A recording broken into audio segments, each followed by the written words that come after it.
Salut à tous et bienvenue sur Geeko World. La semaine dernière, vous avez été nombreux à me donner votre avis sur la version 2 de l'émission, donc un grand merci à vous. Et je tiens donc à vous dire que j'ai pris en compte toutes vos remarques, ce qui m'a permis de peaufiner ce nouveau format, donc j'espère que ça va vous plaire. Et dans ce nouveau numéro, le classement de la semaine devrait réjouir pas mal de personnes et en décevoir d'autres, mais ça on en parle juste après le générique.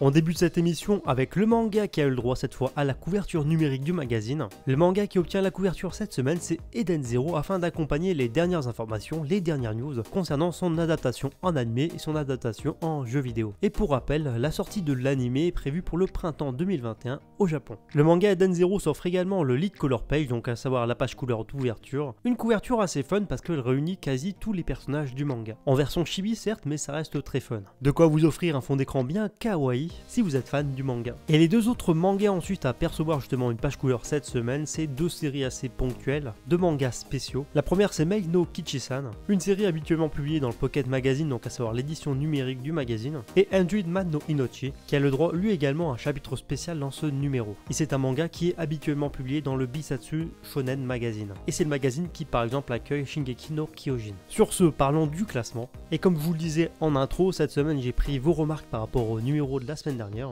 Et donc par exemple j'ai amélioré la lisibilité de la numérotation de chaque nouveau manga dans le classement, j'ai ajouté le numéro de chaque nouveau chapitre en plus dans le classement, et j'ai réintégré les moyennes des mangas mais sous une forme inédite. Bref, le trio de fin de cette semaine est composé par Danchi Kokose, qui fait donc une chute assez fulgurante, et ensuite on retrouve également Fumetsu no Anatae, To Your Eternity en version internationale. Le manga est toujours dans le trio de fin certes, mais au moins il n'est pas à la dernière place, et la 19e place pour la deuxième semaine de suite on trouve Tokyo Babble. Pas mal de chamboulements cette semaine dans la fin du tableau, avec Beyond Good en Evil à la 18e place, Shine en 17e position, dégringolade pour Tokyo Revengers qui se trouve à la 16e place, c'est juste hallucinant. Et ensuite de la 15e à la 11e place on retrouve Days, Kanojo mo Kanojo, Maoni Sasage Ultric, Suredemo Ayumu et Kaku no Rinasuke qui échappent au top 10. Dans le top 10 on retrouve cette semaine Setokai ya Koindomo Bakemonogatari, Ace of Diamond Act 2, en 7e place Kanojo Okarishimasu, Rent a Girlfriend, Hitman les coulisses du manga ensuite, juste au-dessus Fire Force, et ensuite le manga qui échappe au top 3 cette semaine, c'est Shangri-La Frontier. Et donc maintenant on termine avec le top 3 qui va faire plaisir du monde. Premièrement parce qu'on retrouve Kemono no Rokuban, une nouveauté qui a l'air d'emballer pas mal de personnes. Grosse surprise cette fois parce qu'on retrouve Blue Lock en deuxième position. Blue Lock sur le podium c'est pas tous les jours donc ça fait plaisir, on va pas se mentir. En plus ça permet de rehausser sa moyenne donc c'est vraiment cool. Et c'est une place totalement méritée. Et bien sûr en première position on retrouve Eden Zero grâce à son lead color page et à la couverture numérique du magazine. Mais bon, il démérite pas non plus cette première place. Le nouvel arc qui démarre actuellement est plutôt bon. Et bien sûr les absents de la semaine sont Dream Team et Orion.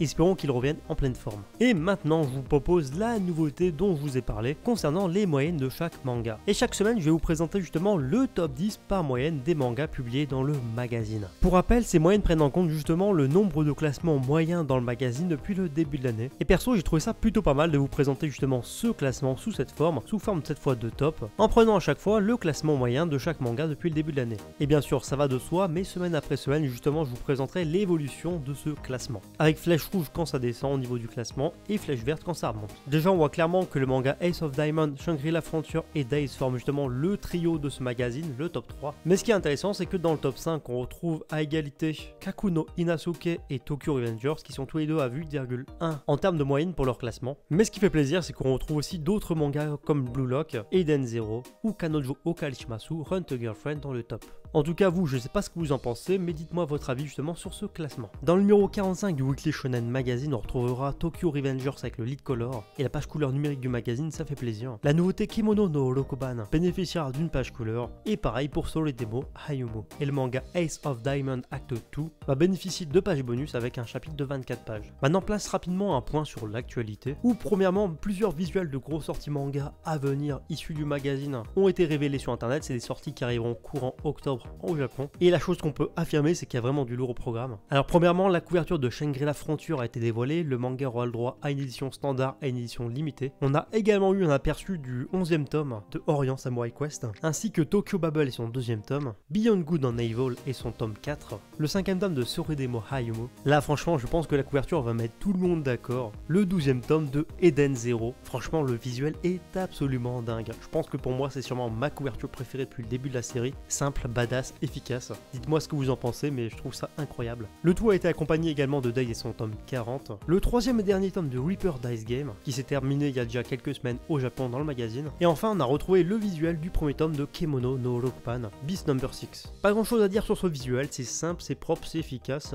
reste à voir maintenant le contenu. Toujours dans l'actu, il faut savoir que l'anime Gotobu no Hanayome, The Quintessential Quintuplet en version française, s'est offert un tout nouveau visual art pour sa saison 2. Je le trouve personnellement simple et efficace, et pour rappel, cette saison 2 sera diffusée en janvier 2021. Et c'est un tout nouveau studio d'animation qui sera derrière le projet, Bibury Animation Studio. Et concernant les saisons 2, c'est pas tout, on parle aussi de l'anime Rent a Girlfriend, parce que la saison 2 a été confirmée au Japon officiellement. Alors la saison 2 n'est pas encore datée, il n'y a pas de date, il n'y a pas de studio, rien du tout, mais on sait juste que ça a été annoncé officiellement à travers un visual art. Et passons maintenant à la dernière ligne droite de l'émission, les ventes des mangas pour la période du 21 au 27 septembre 2020. Et cette semaine encore, les ventes ont été assez passionnantes. Bien sûr, on commence avec le Shoseki, où classé le plus bas cette semaine dans le top 200, on retrouve en 139e position Kanojo Mo Kanojo et son deuxième tome. Le manga arrive quand même à bien se maintenir, je trouve. Le manga cumule presque maintenant 27 000 exemplaires écoulés en 11 jours. Même les nouveautés du Weekly Shonen Jump se vendent pas autant en ce moment. Juste au-dessus se trouve Kanojo Okialishimasu, Rent a Girlfriend et son tome 16, qui cumule maintenant sur 42 jours 142 000 exemplaires écoulés. Là aussi c'est plutôt une belle performance.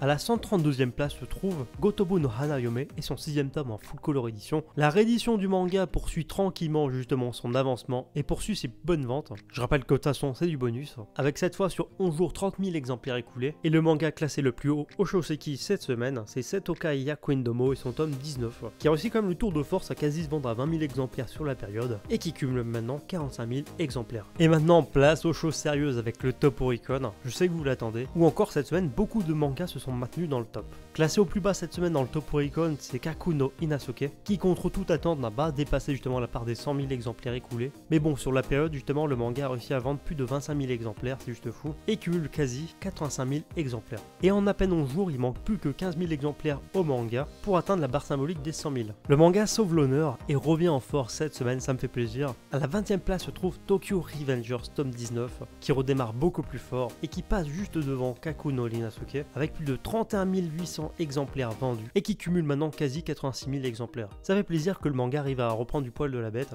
En 17e place se trouve Kanojo Okialishimasu, qui ça y est a enfin dépassé la barre des 100 000 exemplaires. On peut dire que le manga est en forme. Même combat pour Fire Force et son tome 25, classé 15e, qui a lui aussi largement dépassé les 100 000 exemplaires. Et enfin, le manga qui est classé le plus haut cette semaine, c'est Ace of Diamond Act 2 et son tome 23, qui s'est vendu à plus de 55 000 exemplaires sur la période, et qui lui par contre a beaucoup plus d'avance parce qu'il a déjà dépassé les 135 000 exemplaires écoulés. Bref, en tout cas, on peut dire que les mangas issus du Weekly Shonen Magazine et de chez Kodansha de façon générale sont en forme. Enfin bref, en tout cas, c'est tout pour ce nouveau numéro. J'espère encore une fois que ça vous a plu. Comme d'habitude, si vous aimez ça, je vous invite encore une fois à lâcher les pouces bleus, ça aidera mon contenu à être mis en avant et ma chaîne à être mise en avant, donc merci à vous. Si c'est pas encore fait, ça serait dommage de passer à côté et je vous invite à vous abonner à la chaîne, ça prend 2 secondes, ça me fait plaisir. Et pour suivre toute l'actualité manga, et ce gratuitement, je vois pas mieux, vous pouvez me rejoindre sur les réseaux sociaux, donc Facebook, Twitter, Instagram et maintenant TikTok, tous les liens sont en description et à l'écran. N'hésitez pas à me donner justement votre avis par rapport à cette nouvelle version. C'est possible encore que je remodifie quelques trucs dans les semaines à venir, vous inquiétez pas. Et sur ce, je vous dis à bientôt pour une prochaine vidéo.